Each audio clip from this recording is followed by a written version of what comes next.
माता रानी जी के सभी प्यारे भक्तों को जय माता जी की। अष्टमी के आज पावन अवसर पर आप सभी भक्तों को बहुत बहुत शुभकामनाएं। और इसी के साथ आप सामने वीडियो में देख सकते हैं आज का ताज़ा नज़ारा। और आज की वीडियो हम आपके साथ शेयर कर रहे हैं। घर बैठ के ही आप माता रानी जी के दर्शनी द्वार का दर्शन कर पा रहे हैं। माता रानी जी के एक भक्त जिन्होंने आज सुबह ही अपनी यात्रा शुरू की है, उनके माध्यम से हमें ये वीडियो सारी प्राप्त हुई हैं, तो हम आपके साथ शेयर कर रहे हैं आज की वीडियो। आप वीडियो में देख सकते हैं दर्शनी द्वार कितना ही सुंदर, कितना ही मनमोहक लग रहा है। और देखिए सामने आपको गीता मंदिर भी नज़र आ रहा है जो यात्रा मार्ग में पड़ता है। इसे देखकर आपको अपने यात्रा मार्ग की यादें ताज़ा हो जा रही होंगी। और चूँकि बिल्कुल सुबह का समय है तो आप देख सकते हैं पंडित जी भी मंदिर खोलने की तैयारी कर रहे हैं, पूजा की तैयारी कर रहे हैं। और इसी के साथ आप आ गए हैं यात्रा ट्रैक में। आप सामने देख सकते हैं कि ट्रैक एकदम खाली है क्योंकि सुबह का समय है। बहुत सारे यात्री अभी यात्रा शुरू नहीं किए हैं, तो अभी यात्रा में भीड़ बहुत कम है। और देख सकते हैं आप माहौल कैसा बना हुआ है और नज़ारा कितना अच्छा है। और मौसम का अंदाज़ा आप लगा सकते हैं कि मौसम बहुत ही खुला हुआ है, साफ़ है। और आज धूप भी निकलने के चांसेस हैं, तो बादल जैसे कोई चांसेस नहीं है। और बात करते करते देखिए हम सभी भक्त पहुंच गए हैं चरण पादुका मंदिर। तो भक्तों घर बैठ के एक बार चरण पादुका मंदिर के दर्शन कीजिए और माता रानी जी को प्रणाम कीजिए। क्योंकि सुबह का समय है और मंदिर में भी तैयारियां चल रही हैं पूजा की, तो ये वीडियो जो है ना बाहर से कैप्चर की गई है, तो माता रानी जी को अच्छे से कैप्चर किया गया है। चरण पादुका के बहुत अच्छे दर्शन आपको घर बैठ के ही प्राप्त हो पा रहे हैं। तो एक बार जयकारा लगाते हैं माता रानी जी का, बोलो सांचे दरबार की जय। और देखिए सामने माता रानी जी की तस्वीर कितनी सुंदर, कितनी ही मनमोहक लग रही है। आप घर बैठ के ही ऐसे पावन दर्शन प्राप्त कर पा रहे हैं। और बहुत खुशी है कि अष्टमी के ऐसे पावन दिन पर हमें घर बैठ के ही माता रानी जी के दर्शन प्राप्त हो पा रहे हैं। तो चलिए भक्तों चलते हैं, आगे बढ़ते हैं और यात्रा मार्ग के ट्रैक में आते हैं। आप देख सकते हैं यात्रा मार्ग का नज़ारा कितना मनमोहक है, भजन चल रहे हैं और भक्त बड़ी ही खुशी से माता रानी जी के जयकारों के साथ आगे बढ़ रहे हैं। आप वीडियो में देख सकते हैं कुछ भक्त हैं जिन्होंने पीले रंग का चोला पहना हुआ है। ये शायद कोई ग्रुप है जो यात्रा पर आया हुआ है माता रानी जी के। तो आप देख सकते हैं कि यात्रा मार्ग का नज़ारा कितना अच्छा बना हुआ है। सभी भक्त बहुत ही मस्ती में झूमते हुए यात्रा पे जा रहे हैं। तो आइए हम सभी भक्त भी इन्हीं भक्तों के साथ मिलकर घर बैठ के ही माता रानी जी के ट्रैक का आनंद उठाते हैं और वीडियो में आगे बढ़ते हैं और जयकारा लगाते हैं माता रानी जी का, बोलो सांचे दरबार की जय।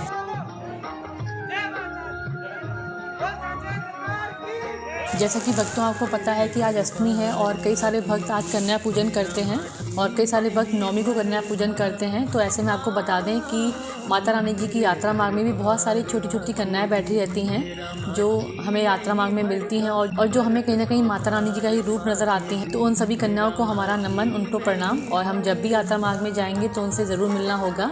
और आपको बता दें भक्तों, भूमिका मंदिर जो कि कटरा में ही पड़ता है और बस स्टैंड के बिल्कुल पास में ही है, आपको हमने वीडियो भी शेयर की है। वहाँ पे हर साल कन्या पूजन किया जाता है और आज अष्टमी पे भी और नवमी पे भी वहाँ पे कन्या पूजन किया जाएगा। अगर माता रानी जी का आशीर्वाद रहा तो हम जल्दी आपको कन्या पूजन की वीडियो भी शेयर करेंगे। तो आप घर बैठ के देख सकते हैं कि भूमिका मंदिर में किस प्रकार कन्या पूजन किया जाता है। इसके अलावा आपको बता दें भक्तों, नवरात्रि में या फिर किसी भी समय आप चाहें तो वहाँ पे कन्या पूजन करा सकते हैं। वहाँ पर हलवाई रहते हैं, आप हलवाई से बात कर हलवा, पूड़ी, चना बनवा कर वहाँ पे कन्या पूजन कर सकते हैं। तो जब भी आपको मौका मिले, कभी आपके पास समय बहुत ज़्यादा हो और आप माता रानी जी के दर्शन के लिए जा रहे हैं, तो एक बार भूमिका मंदिर में जाकर कन्या पूजन भी करवा सकते हैं। साथ में आप वहाँ पर पंडित श्रीधर जी और माता सुलोचना के भी दर्शन भी कर सकते हैं। तो भक्तों आप देख सकते हैं यात्रा ट्रैक का माहौल कितना अच्छा बना हुआ है, मौसम कितना अच्छा हुआ है। और चूँकि आपको पता है कि सुबह के समय यात्रा करने में जो आनंद आता है वो अलग ही आनंद होता है, क्योंकि ऐसे में धूप नहीं होती है, हल्की हल्की हवा चल रही होती है, ठंडक रहती है, तो चलने में कठिनाई नहीं होती है। जैसे जैसे दिन चढ़ता है, धूप आनी शुरू हो जाती है, तो ऐसे में थकान बहुत जल्दी हो जाती है। तो आप सभी लोगों से भी निवेदन है कि अपनी यात्रा अर्ली मॉर्निंग में शुरू कीजिए ताकि आपको आधा रास्ता कम से कम बिना धूप के ही निकल जाए। और यदि नहीं भी कर पाते हैं तो कोई दिक्कत वाली बात नहीं है, क्योंकि आपको पता है कि पूरा ट्रैक जो है ना शेल्टर शेड है, आपको शेल्टर शेड रास्ते भर मिलता ही रहेगा। और सामने आप देख सकते हैं कि त्रिकुट पर्वत कितना सुंदर नज़र आ रहा है। घर बैठ के आप एक बार नमन कीजिए त्रिकुट पर्वत को और माता रानी जी की जय जयकार कीजिए। और इसी के साथ वीडियो में आगे बढ़ते हैं और बात करते हैं कि यात्रा मार्ग में मिलने वाली सुविधाओं के बारे में। तो बता दें भक्तों, अभी भी यात्रा मार्ग में आपको सारी सुविधाएं दी जा रही हैं, जैसे कि घोड़े, पिट्ठू, पालकी और रोपवे। आप हेलीकॉप्टर से भी यात्रा कर सकते हैं, तो ऐसे में कोई दिक्कत नहीं है, आप कभी भी यात्रा पर जा सकते हैं और सारी सुविधाएं आपको दी जा रही हैं। हालांकि आपको पहले भी बोला है और हम फिर आपसे बता रहे हैं कि आप जब भी यात्रा में जाएँ तो कोविड की नेगेटिव रिपोर्ट लेकर ही जाएँ। अवॉइड कीजिए आप वहाँ जाकर टेस्ट करवाने के लिए, क्योंकि अगर आप वहाँ पहुँचे और पॉजिटिव पाए गए तो आपको दिक्कत का सामना करना पड़ सकता है। तो आप यही कोशिश कीजिए कि आप जब भी जाएं घर से ही टेस्ट करा कर जाएँ, ताकि आपको तसल्ली रहे कि आप नेगेटिव हो और आपका काफ़ी समय बचेगा वहाँ पे लाइन में खड़े होने का। कई सारे भक्तों ने हमें अपना एक्सपीरियंस भी शेयर किया था कि वो वहाँ पहुँचे, उन्होंने वहाँ पे टेस्ट कराया और वो वहाँ पे पॉजिटिव पाए गए।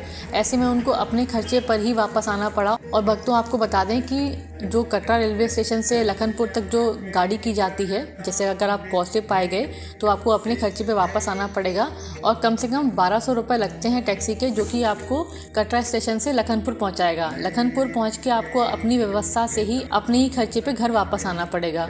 तो ऐसे में बहुत मुश्किलों का सामना करना पड़ सकता है। तो आप सभी से निवेदन है कि आप अपना टेस्ट घर से कराकर ही जाएं। और देखिए भक्तों, सामने हम लोग पहुंच गए हैं अर्धकुंवारी के पावन दरबार पर। आप सभी देख सकते हैं कि अर्धकुंवारी का जो मंदिर है वो कितना प्यारा और कितना ही दिव्य सजाया गया है। फूलों की सजावट आप देख सकते हैं, क्योंकि अभी बारिश के बाद फूल काफ़ी ख़राब हुए थे, तो वहाँ पे श्राइन बोर्ड ने वापस से फूल लगवाए हैं। तो आप फूलों की सजावट देख सकते हैं, कितने मनमोहक और कितने सुंदर लग रहे हैं। और यहीं से आपको नवरात्रि की सजावट देखने को मिलती रहेगी यात्रा मार्ग में जगह जगह। और आप घर बैठ के ही अर्धकुंवारी के यानी कि गर्भजून गुफा के दर्शन कर सकते हैं। कितने प्यारी तरीके से माता रानी जी का नाम लिखा हुआ है यहाँ पे, और फूलों की जो अनोखी सजावट है वो आप देख सकते हैं वीडियो में। और देखिए भक्तों की कतार अभी भी लगी हुई है। हालांकि जो दृश्य है वो करीब 7 बजे का है और 7 बजे ही बहुत सारे भक्त माता रानी जी के दरबार पर पहुंच चुके हैं और गर्भजून गुफा के दर्शन के लिए लाइन में लगे हुए हैं या फिर इंतज़ार कर रहे हैं। और कई सारे भक्त यहाँ पहुंचकर विश्राम भी करते हैं, क्योंकि जो यहाँ का माहौल है, यहाँ पर जो वातावरण है वो बहुत ही अनमोल है और बहुत अच्छा लगता है। यहाँ बैठकर मन को बहुत शांति, बहुत सुकून मिलता है। तो आप जब भी यात्रा पे जाएं थोड़ी बहुत देर विश्राम करने के लिए अर्धकुंवारी पर ज़रूर रुकें। ऐसा कहा भी जाता है कि जो अर्धकुंवारी है वो यात्रा ट्रैक का आधा मार्ग है, यानी कि कटरा से अर्धकुंवारी तक का जो रास्ता है वो लगभग 6 किलोमीटर का है और अर्धकुंवारी से जो भवन का रास्ता रह जाता है वो भी 6 किलोमीटर का ही रह जाता है। तो जो यहाँ पे ये प्लेटफॉर्म बना हुआ है आप देख सकते हैं, टाइल्स का पूरा हॉल बना हुआ है। यहाँ पे बहुत सारे व्यक्ति दर्शन करने के लिए तो आते ही हैं, साथ में यहाँ पे विश्राम भी करते हैं, क्योंकि यहाँ से उन्हें तसल्ली हो जाती है कि इन्होंने आधा रास्ता यानी कि आधी यात्रा कर ली है, अब सिर्फ आधी यात्रा ही बची है। तो यहाँ बैठकर भक्त कई बार विश्राम करते हैं, आनंद लेते हैं और गर्भजून गुफा के दर्शन भी करते हैं। आप सामने देख सकते हैं भक्त लाइन में भी लगे हुए हैं और भक्तों को ग्रुप नंबर दिया जा रहा है। आप अपनी यात्रा पर्ची दिखाकर यहाँ पे अपना ग्रुप नंबर ले सकते हैं और चूँकि भीड़ बहुत कम है तो आपका नंबर भी बहुत जल्दी आ जा रहा है। तो ऐसे में बहुत खुशी की बात है कि जो भी भक्त इस समय माता रानी जी के दर्शन के लिए जा पा रहे हैं, ये अपने आप में ही बहुत सौभाग्य की बात है कि उन्हें बहुत जल्दी ही दर्शन हो पा रहे हैं। बहुत ज़्यादा समय लगता नहीं है दर्शन करने में, और यदि नॉर्मल डेज होते हैं तो आपको पता है कि नंबर कम से कम 12-13 घंटे में आ रहा है। तो बहुत सौभाग्यशाली हैं वो भक्त जिनको माता रानी जी इस समय दर्शन के लिए बुला रही हैं। तो बहुत कठिनाई का सामना नहीं करना पड़ रहा है उनको, बहुत ही जल्दी उनको दर्शन हो जा रहे हैं। तो हम भी प्रार्थना करेंगे माता रानी जी से कि जब भी हमें बुलावा आए, जब भी हम यात्रा पर जाएं, तो ऐसे प्यारे दर्शन हम सभी भक्तों को भी हों।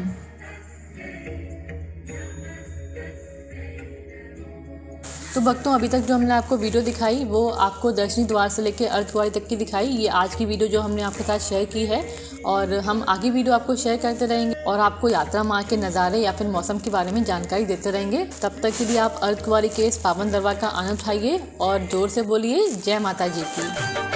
पूरा मेरा कर दे सवाल दातिए, पूरा मेरा कर दे सवाल दातिए, रख मैनू चरणा दे नाल दातिए।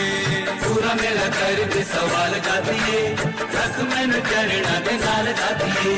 अरे अरदास तेरा नाल दातिए, रख मैनू चरणा दे नाल दातिए।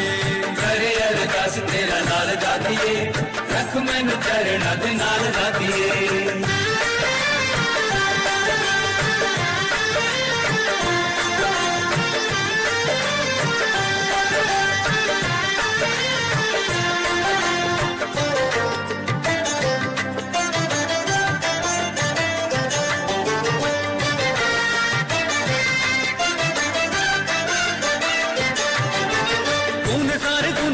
मेरे कर दी आई साडी वारी तो तू देर कर दी, तूने सारी दुनिया पे मेरे कर दी, आई साडी वारी तो तू देर कर दी। सुनी है तारीफें बड़ी तेरे दर्दी, सारे ही सवालियां दी झोली भर दी।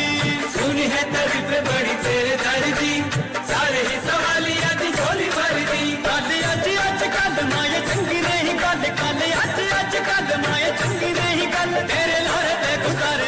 कई साल दातिए करे अरदास तेरा लाल दातिए रख मैनू चरणा दे नाल दातिए करे अरदास तेरा लाल दातिए रख मैनू चरणा दे नाल दातिए।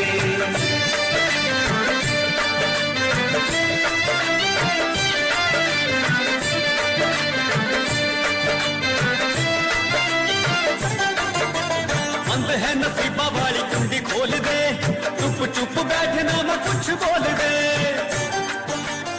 श्री माता वैष्णो देवी जी से जुड़ी किसी भी प्रकार की जानकारी प्राप्त करने के लिए आप हमारे व्हाट्सएप नंबर पर मैसेज कर या फिर कमेंट बॉक्स में कमेंट करके जानकारी प्राप्त कर सकते हैं। माता रानी जी की कृपा से हमारी यह कोशिश रहेगी कि हम जल्द से जल्द और सही जानकारी आप सभी तक पहुंचा सकें। जय माता जी की।